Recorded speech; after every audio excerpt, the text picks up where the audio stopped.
नमस्कार। आज हम बीबीसी दुनिया की कुछ अहम रिपोर्ट्स पर बात करेंगे। दुनिया के अलग अलग हिस्सों से कुछ गंभीर खबरें हैं। जी।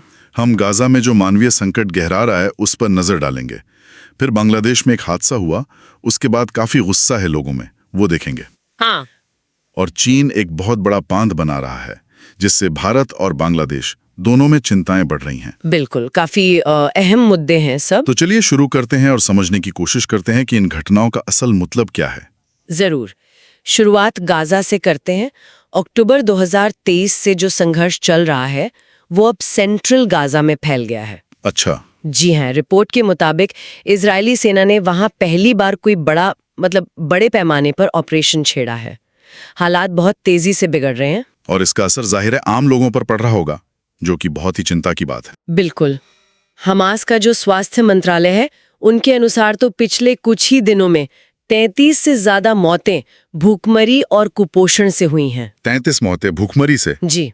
और सोचिए, 1 किलो आटा $84 का बिक रहा है। $85? ये तो सामान्य से लगभग 200 गुना ज्यादा हुआ। हाँ बिल्कुल। अस्पतालों की हालत भी खराब है, साफ पानी नहीं, दवाइयां नहीं, बहुत मुश्किल हालात हैं। और ये संकट सिर्फ आम नागरिकों तक ही सीमित नहीं है। जो अंतर्राष्ट्रीय संस्थाएं हैं जैसे वर्ल्ड हेल्थ ऑर्गेनाइजेशन, WHO या UN, उन्होंने भी कहा है कि उनके ठिकानों को नुकसान पहुंचाया गया है। अच्छा, उनके ठिकानों को भी? जी। WHO की रिपोर्ट तो काफी गंभीर है। उन्होंने बताया कि इजरायली सैनिक उनके स्टाफ क्वार्टर में घुस गए थे। अरे बाप रे। हाँ, लोगों को हथकड़ियां पहनाई, बंदूक की नोक पर पूछताछ की और उनका जो मुख्य दवा गोदाम था उसमें आग लगा दी, लूटपाट हुई। तो फिर वहां सहायता कार्य कैसे चलेगा? वही तो, सहायता पहुंचाना लगभग नामुमकिन सा हो गया है। ये दिखाता है कि ऐसी जगहों पर काम करना कितना खतरनाक है। इसी बीच कई देशों ने, करीब 28 देशों ने फौरन युद्ध विराम की अपील की है। हाँ, की है। लेकिन इजराइल ने उसे हकीकत से परे कहकर खारिज कर दिया। स्थिति बहुत जटिल है। बिल्कुल।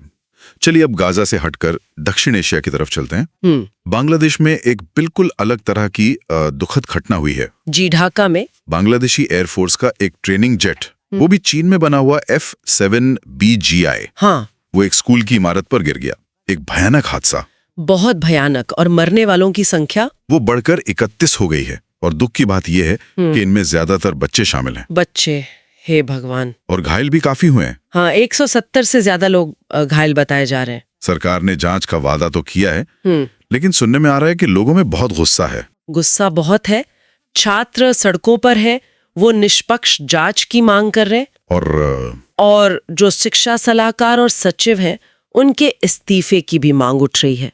लोगों में एक शक भी है, कि सरकार हताहतों का सही आंकड़ा कहीं छिपा तो नहीं रही। अच्छा, ये शक क्यों है? रिपोर्ट बताती है कि घटना स्थल पर सेना के रवैये को लेकर भी काफी नाराजगी थी। तो एक तरह का अविश्वास पनप गया है। छात्र मुआवजे की मांग तो कर ही रहे हैं, साथ ही ये भी कह रहे हैं कि मृतकों के नाम सार्वजनिक किए जाएं। तो ये सिर्फ एक हादसा नहीं रहा, ये अब प्रशासन पर भरोसे के संकट का भी मामला बन गया है। सही कहा। एक तरफ ये तात्कालिक त्रासदी और गुस्सा है बांग्लादेश में, लेकिन अब एक ऐसी परियोजना पर आते हैं जिसका असर शायद कहीं ज्यादा लंबे समय तक रहेंगे और जिसका असर भारत और बांग्लादेश दोनों पर पड़ सकता है। आप चीन के उस विशाल बांध की बात कर रहे हैं ना? हाँ, वही जो वो तिब्बती पठार पर यारलुंग सेंगपू नदी पर बना रहे हैं। जी, वही नदी जो भारत में आकर ब्रह्मपुत्र कहलाती है। ये दुनिया का सबसे बड़ा हाइड्रो पावर डैम प्रोजेक्ट बताया जा रहा है। इतना बड़ा? जी। चीन का मकसद क्या है इससे? देखिए, चीन का कहना है कि ये उनकी ऊर्जा जरूरतों को पूरा करने के लिए है। वो कोयले पर अपनी निर्भरता कम करना चाहते हैं। और वो कार्बन न्यूट्रल बनने का लक्ष्य। हाँ, 2060 तक ये उसी योजना का हिस्सा है। इस पर खर्च भी बहुत बड़ा है, करीब $167 अरब। लेकिन चिंता की बात यह है, जैसा आपने कहा, कि ये नदी आगे भारत आती है, फिर बांग्लादेश जाती है। बिल्कुल, और यहीं से चिंता शुरू होती है। इन देशों को डर है कि बांध बनने से नीचे की तरफ पानी का बहाव कम हो जाएगा, जिसका सीधा असर खेती पर और लाखों लोगों की जिंदगी पर पड़ेगा। हाँ, और जो सबसे बड़ी जो सबसे चिंताजनक बात है वो ये कि भारत और चीन के बीच इस नदी के पानी के बंटवारे को लेकर कोई औपचारिक समझौता है ही नहीं। कोई समझौता नहीं है। हाँ। इस पर तो सामरिक मामलों के विशेषज्ञ श्रुति पाडले ने भी चिंता जताई है ना? पानी के बहाव पर पूरा नियंत्रण, पानी पर नियंत्रण। हाँ, और ये भारत के जो उत्तर पूर्वी राज्य हैं उनका इकोसिस्टम बहुत नाजुक है, उसके लिए खतरा बन सकता है। और आजकल जैसे भारत चीन के रिश्ते हैं तनावपूर्ण, उसको देखते हुए तो ये मामला और भी गंभीर हो जाता है। बिल्कुल, इसके भू राजनीतिक मायने बहुत गहरे हो सकते हैं। चीन का पानी के बहाव पर एक तरह से पहला हक रहेगा हमेशा। वो जब चाहे जैसे चाहे पानी के बहाव में फेरबदल कर सकता है। और रिपोर्ट ये भी कहती है कि भारत लगातार चीन से नदी के आंकड़े मांगता रहा है। जी, लेकिन चीन ने इस मामले में कभी सहयोग नहीं किया है, रवैया सहयोगी नहीं रहा है। तो आज हमने ये 3 अलग-अलग मामले देखे। गाजा का तत्काल मानवीय संकट, बांग्लादेश में एक दुर्घटना से उपजा सामाजिक और राजनीतिक उबाल, और चीन के इस विशाल बांध से पैदा होती एक लंबी दीर्घकालिक भू राजनीतिक और पर्यावरणीय चिंता। हाँ, तीनों बिल्कुल अलग संदर्भ हैं, लेकिन ये दिखाते हैं कि कैसे स्थानीय घटनाएं या परियोजनाएं भी कितने व्यापक असर डाल सकती हैं। बिल्कुल। और ये सोचने पर मजबूर करता है कि जब विकास परियोजनाएं, खासकर ऐसी जो नदियों जैसे साझा प्राकृतिक संसाधनों से जुड़ी हों, हाँ, और वो पड़ोसी देशों को प्रभावित करती हों, तो उनमें पारदर्शिता और आपसी बातचीत की कमी ये भविष्य में कितना बड़ा खतरा बन सकती है। सही कहा। क्या हम अनजाने में सहयोग की जगह टकराव के नए कारण बना रहे हैं? ये एक अहम सवाल है जिस पर शायद सबको सोचने की जरूरत है। बिल्कुल, इस पर गंभीरता से विचार होना चाहिए।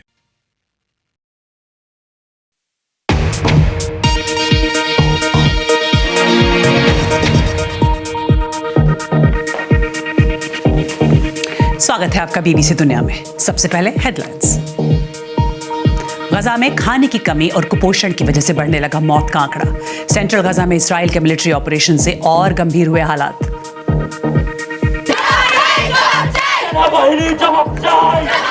बांग्लादेश में एयरफोर्स का जेट क्रैश होने के बाद गम और गुस्से का माहौल। राजधानी ढाका में प्रदर्शन, सरकार पर जानकारियां छिपाने का आरोप। चीन ने भारत की सीमा के पास शुरू किया दुनिया का सबसे बड़ा डैम बनाने का काम। भारत ही नहीं, बांग्लादेश को भी हो रही है चिंता। जाने के क्या हो सकता है इसका असर। This light is aggressive. Pakistan के पंजाब में जानलेवा साबित हो रहा है घरों में शेर और बाघ जैसे बिग कैट्स पालने का ट्रेंड। बिहार में वोटर लिस्ट के स्पेशल इंटेंसिव रिव्यू पर विपक्षी दलों ने संसद के बाहर पोस्टर्स के साथ किया प्रदर्शन। उपराष्ट्रपति जगदीप धनखड़ के अचानक इस्तीफे पर भी उठाए सवाल।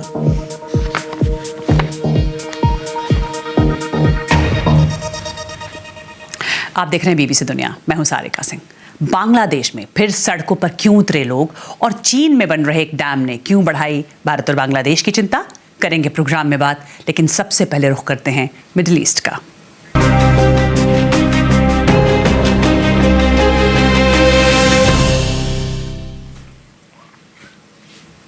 इस्राइल ने हमास के साथ अक्टूबर 2023 से जारी जंग में पहली बार सेंट्रल गजा में बड़े पैमाने पर हमले किए हैं। हमास के स्वास्थ्य मंत्रालय के मुताबिक वहां भूख की वजह से पिछले 2 दिनों में 33 से ज्यादा लोगों की जान गई है। और वर्ल्ड हेल्थ ऑर्गेनाइजेशन ने कहा है कि इन हमलों में उसकी फैसिलिटीज को भी नुकसान पहुंचा है, जिससे वहां काम कर पाना मुश्किल होता जा रहा है। ब्रिटेन और कनाडा समेत 28 देशों ने इस जंग को तुरंत खत्म करने की अपील की है।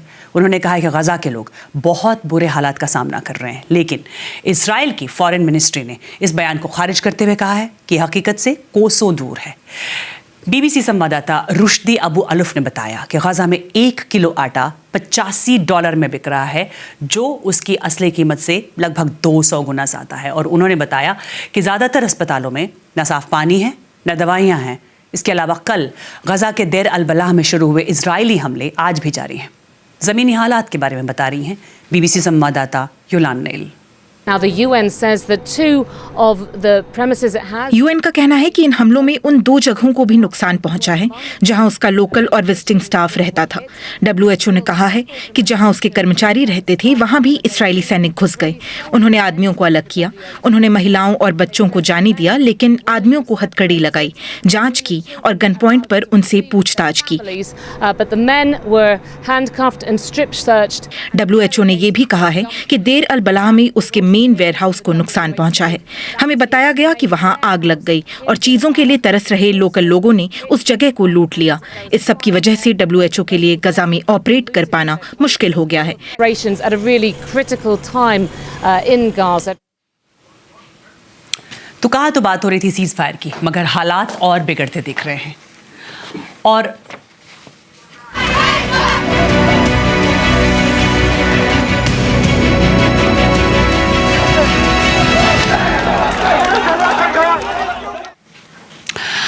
कल यानी सोमवार को बांग्लादेश की राजधानी ढाका में एयरफोर्स का एक F-7BGI ट्रेनिंग एयरक्राफ्ट स्कूल की एक बिल्डिंग पर क्रैश हो गया था। इस हादसे में मारे गए लोगों की संख्या बढ़कर 31 हो गई है। इनमें ज्यादातर बच्चे हैं। वहीं इसमें 170 से ज्यादा लोग घायल हुए हैं। बांग्लादेश सरकार के मुख्य सलाहकार मोहम्मद यूनुस ने कहा है कि हादसे की वजह का पता जांच के बाद चलेगा, लेकिन हादसे को लेकर नाराजगी बढ़ रही है।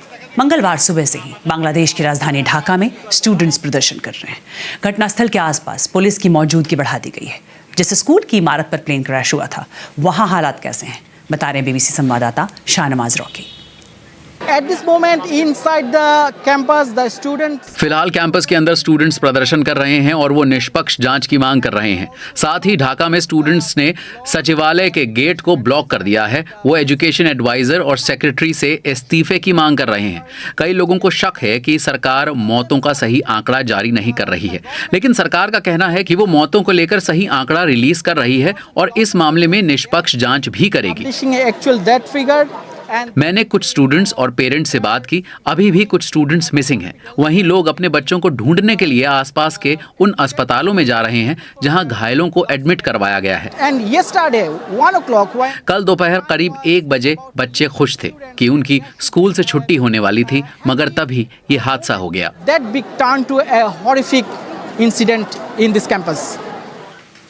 और आखिर ये प्रदर्शन हो क्यों रहे हैं, अंतरिम सरकार का क्या कहना है, मैंने जानने की कोशिश की बीबीसी बांग्ला के संवाददाता शुभज्योति घोष से। जैसे हैंडल किया गया, कल देर रात को आर्मी पर्सनल उस स्कूल में आया, जैसे वो मलबा हटाया और वो स्कूल के स्टूडेंट्स के साथ, टीचर के साथ जैसे बदसलूकी का एलिगेशन आ रहा है, नाराज़गी इसी को लेकर है। 6 पॉइंट का डिमांड भी उन्होंने प्लेस किया। ये 6 पॉइंट का डिमांड में क्या था कि कैजुअलिटी फिगर्स में जो हताहत हुए हैं, हाँ, उसका नाम और एग्जैक्ट नंबर उनको पता नहीं था, तो वो नंबर चाहिए था। कॉम्पेंसेशन डिमांड किया उन्होंने, जो उसमें हादसा में जिन्होंने जान दे चुके हैं उनके लिए कॉम्पेंसेशन। उसके बाद गवर्नमेंट 2 सेक्रेटरी को निलंबित किया।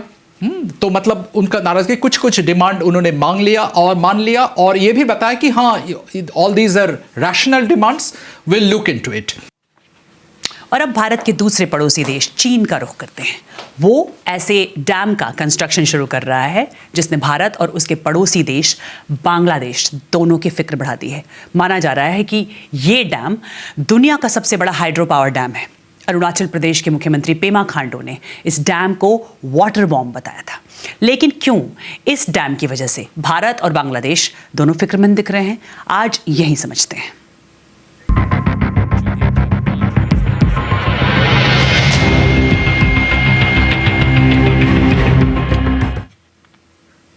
तिब्बत से एक नदी निकलती है, यारलुंग सांगपो। ये नदी लंबी दूरी तय करते हुए भारत में दाखिल होती है और यहाँ आकर बन जाती है ब्रह्मपुत्र। फिर आगे चलकर ये बांग्लादेश में दाखिल होती है, जहाँ इसे जमुना कहा जाता है। 19 जुलाई को तिब्बत के नियंगची शहर में हुए एक प्रोग्राम में चीन के प्रधानमंत्री ली कीयांग ने इस डैम का कंस्ट्रक्शन शुरू करने का ऐलान किया। इस हाइड्रो पावर प्रोजेक्ट का काम तिब्बत के निचले इलाके में हो रहा है। और गौर करने वाली बात है कि ये न्यांगची शहर भारत के अरुणाचल प्रदेश के बॉर्डर के पास है। इस डैम पर चीन से और जानकारी दे रहे हैं बीबीसी संवाददाता स्टीफन मैकडोनल्ड। चीन की सरकार ने विवादों के बावजूद तिब्बतन प्लेटो पर एक नया मेगा डैम बनाने के काम को आगे बढ़ाने का फैसला लिया है।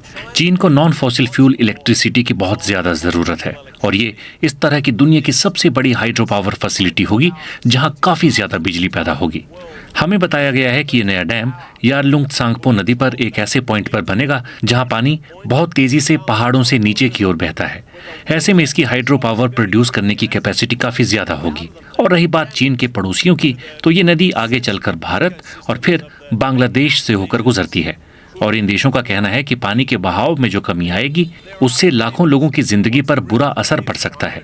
मगर चीन की सरकार इंजीनियरिंग की मदद से अपनी समस्या हल करना चाहती है और अब जब डैम का कंस्ट्रक्शन शुरू हो गया है तो चीन कह रहा है कि ये इस सदी के बेहतरीन प्रोजेक्ट्स में से एक होगा।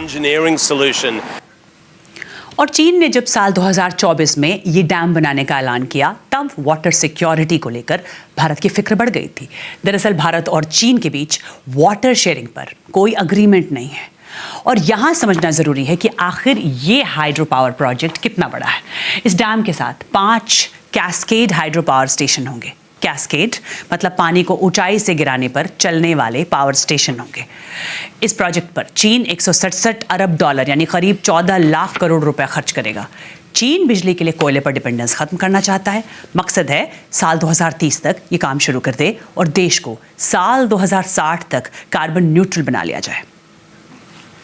भारत सरकार की ओर से हाल ही में कोई कमेंट तो नहीं आया इस पर, मगर इस साल मार्च में राज्यसभा में पूछे एक सवाल के जवाब में भारत सरकार के विदेश मंत्रालय ने कहा था कि हम ब्रह्मपुत्र नदी से जुड़ी हर गतिविधि पर नजर रखते हैं, जिसमें चीन की ओर से बनाए जाने वाले हाइड्रो पावर प्रोजेक्ट्स भी हैं।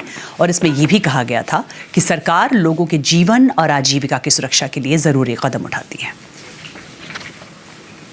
चीन यारलुंग नदी पर बांध बना रहा है, वो नदी जिसे भारत में ब्रह्मपुत्र कहते हैं। मैंने स्ट्रैटेजिक अफेयर्स एक्सपर्ट श्रुति पांडलाई से बात की और जानना चाहा कि इस डैम के बनने से भारत को क्या कोई मुश्किल हो सकती है, और चीन के साथ भारत का पानी के बंटवारे पर कोई समझौता नहीं है, तो ऐसे में भारत के पास उपाय क्या है। जब चीन ने ये अनाउंसमेंट की थी पहली बार दिसंबर में, तभी इंडियन गवर्नमेंट ने अपनी रिजर्वेशन एक्सप्रेस कर ली थी टू बीजिंग। पर आप अगर देखिए तो इसमें एक लेटेंट नेशनल सिक्योरिटी थ्रेट की तरह से जब आप देखते हैं, स्पेशली क्योंकि हम लोअर राइपेरियंस हैं चीन के कंपैरिजन में, तब 3 बातें सामने आती हैं। एक तो इसके ऊपर हाइड्रोलॉजिकल लेवरेज हो सकता है, दूसरा ये जो इकोलॉजिकल डिस्टेबलाइजेशन है हमारे यंग नॉर्थ ईस्टर्न स्टेट्स की इकोलॉजी पे, उनकी ज्योग्राफी पे, बेसिकली टेक्टोनिक एक्सेट्रा। तीसरा इसके जियोपॉलिटिकल एस्केलेशन के क्या मायने हो सकते हैं। ये तीनों के हिसाब से भारत सरकार को सोचना पड़ेगा। तो first mover advantage over seasonal water flows हमेशा चाइना का रहे, तो अगर उसमें कहीं से भी मैन्युपुलेटेड क्या कि डिस्चार्ज ऑफ वाटर की संभावना कभी दिखती है, स्पेशली क्योंकि हमारा जियोपॉलिटिकल माहौल इतना टेंस रहता है चीन के साथ, तो आई थिंक ये सब बातों को लेके ये जो डेवलपमेंट है ऑफ डैम बिल्डिंग उससे बहुत असर पड़ेगा और दिल्ली को सोचना पड़ेगा। लेकिन चीन के साथ भारत का पानी के बंटवारे को लेकर कोई समझौता नहीं है। ऐसे में अगर ये डैम बनता है और पानी कम आता है भारत में, तो भारत के पास उपाय क्या है इससे निपटने के। पहली बात तो ये एक मामला है जो बहुत टाइम से खींचा चला जा रहा है भारत और चीन के बीच में। हमने बहुत बार बोला है कि यहाँ एक रिवर कोऑपरेशन फ्रेमवर्क की जरूरत है, क्योंकि ये सारे मामले at the end of the day हमारे पॉपुलेशन को इम्पैक्ट करते हैं। वहाँ की रिवर सिस्टम, वहाँ के फूड इकोलॉजिकल बैलेंस को अफेक्ट करते हैं, और इसमें कोई बातें ही नहीं हुई हैं। जहां कर कि डेटा का सवाल है, भारत हमेशा चीन से मांगता रहता है data on the river sharing systems, पर कोई वहां से डेटा नहीं आया है। और आप समझ सकते हैं अगर 3 गॉर्जेस डैम सबसे बड़ा डैम था, तो इस डैम की जो स्केल है जो चीन बात कर रही है उसकी जस्ट कंस्ट्रक्शन का इम्पैक्ट वो सेंसिटिव इकोलॉजी पे कहाँ होगा। बहुत बहुत शुक्रिया हमसे बातचीत करने के लिए। देश और दुनिया की कुछ और बड़ी खबरें बीबीसी ग्लोबल राउंडअप में।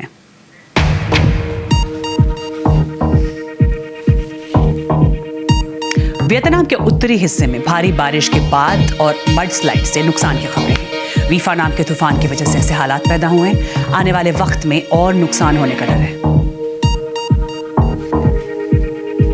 इस्राएली सेना ने कहा है कि उसने यमन से दागी गई एक मिसाइल को इंटरसेप्ट किया है। इससे पहले सोमवार को इस्राएल ने यमन के हुदैदा पोर्ट पर हमले किए थे, जिस पर हूती विद्रोहियों का कंट्रोल है। जापान की एक पावर कंपनी का कहना है कि वो एक नया न्यूक्लियर पावर स्टेशन बनाने के लिए सर्वे शुरू करेगी। 2011 में आए भूकंप के बाद पहली बार जापान में नया न्यूक्लियर पावर प्लांट बनाने की तैयारी हो रही है। उस दौरान फुकुशिमा पावर प्लांट को नुकसान होने के बाद नए न्यूक्लियर प्रोजेक्ट्स रोक दिए गए थे।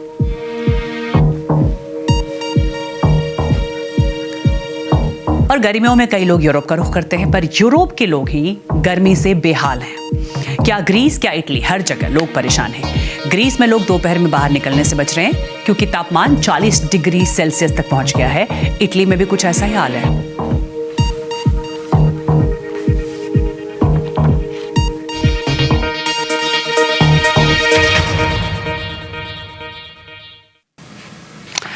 और कुत्ते बिल्ली जैसे पालतू जानवर तो लोग पालते हैं, लेकिन पाकिस्तान के पंजाब में बिग कैट्स यानी लायन, टाइगर या चीते वगैरह पालने का चलन है।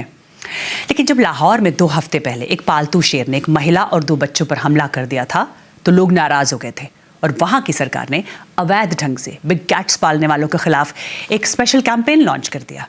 अब तक वाइल्ड लाइफ डिपार्टमेंट ने 26 बिग कैट्स को रेस्क्यू किया है, 8 लोगों को गिरफ्तार किया गया है। देखिए बीबीसी संवाददाता आजादेह मोशेरी की रिपोर्ट, जो वाइल्ड लाइफ ऑफिशियल्स के एक्शन के दौरान उनके साथ ही रही। पिंजरे में कैद और यूं ही छोड़ दिए गए इन कब्स को एक एक कर रेस्क्यू कर लिया गया।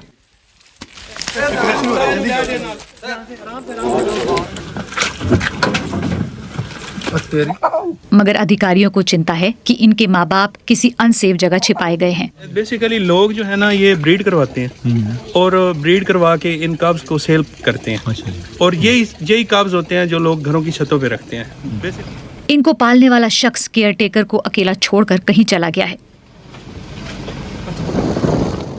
जनता के प्रेशर में हर दिन छापे मारे जा रहे हैं। दरअसल एक पालतू शेर ने लाहौर में एक महिला और 2 बच्चों पर हमला कर दिया था। इसका वीडियो सामने आने के बाद जनता का गुस्सा फूट पड़ा।